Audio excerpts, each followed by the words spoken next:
What perfectionism has actually cost me. I used to think perfectionism was a virtue, a sign that I cared about quality. It took a long time to see it for what it actually was. Not high standards, but fear of judgment dressed up as standards. This is about what that distinction cost, not just in individual projects, but over time.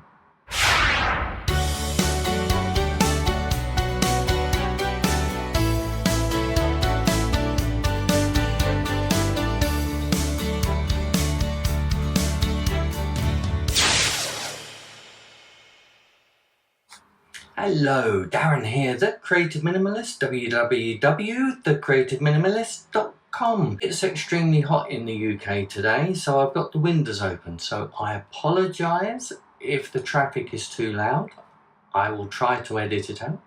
Also, it's very possible that I may melt by the end of this video. I'm also not feeling that great, a little under the weather. And to cap it all off, I've cut my thumb. Anyway, that's enough of my ills. If you really want to make me feel better, press the like button, and why not subscribe to the channel? Anyway, let's get on and be creative. The disguise. Perfectionism is very good at pretending to be something else. It sounds like, I want this to be right. I'm not ready yet. Just a bit more work and I'll be there. Brené Brown's research makes the distinction clearly. Healthy striving is internally driven. You want something better because it matters to you. Perfectionism is externally driven. You're protecting yourself from how it might be received. Her definition? The belief that if we do things perfectly and look perfect, we can minimize or avoid the pain of blame, judgment, and shame. Not a quality standard, armor. One pushes you forward, the other keeps you still. And because it disguises itself as caring, it can go unexamined for a long time. My perfectionism is only like that because it cares for me. Examples: the song that's almost finished for months, the chapter in permanent draft, the project at 90% that never moves. What it actually costs. The immediate cost is delay, but the long-term costs are harder to see. Research on the perfectionism procrastination loop shows something almost cruel. The avoidance perfectionism produces most often guarantees the very failure it's trying to prevent.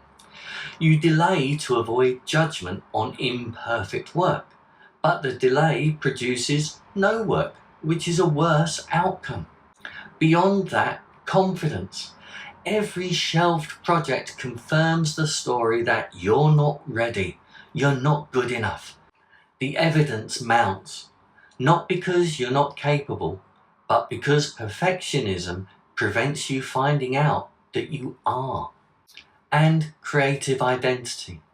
Creatives need output the way athletes need reps.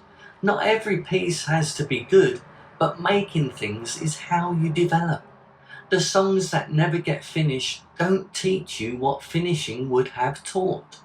The chapters in draft don't develop the skill that completing them would develop.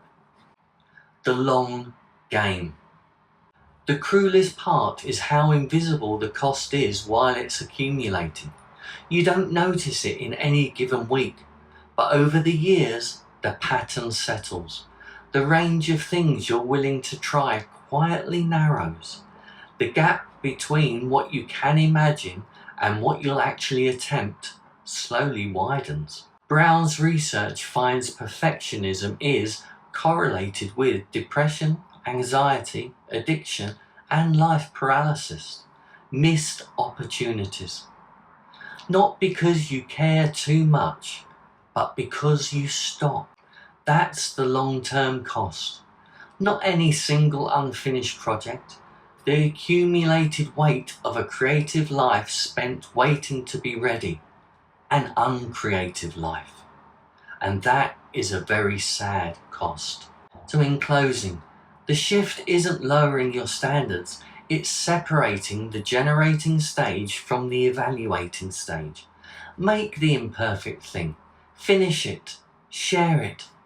The judgment you were protecting yourself from is almost never as damaging as the paralysis. And the work that exists, with all its flaws, is more useful to you than the perfect work that stays in your head.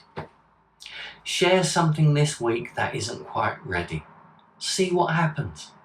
These videos are my own example. I want to do so much more with them. The filming, the editing, the B-roll, but I keep to a strict create and share schedule.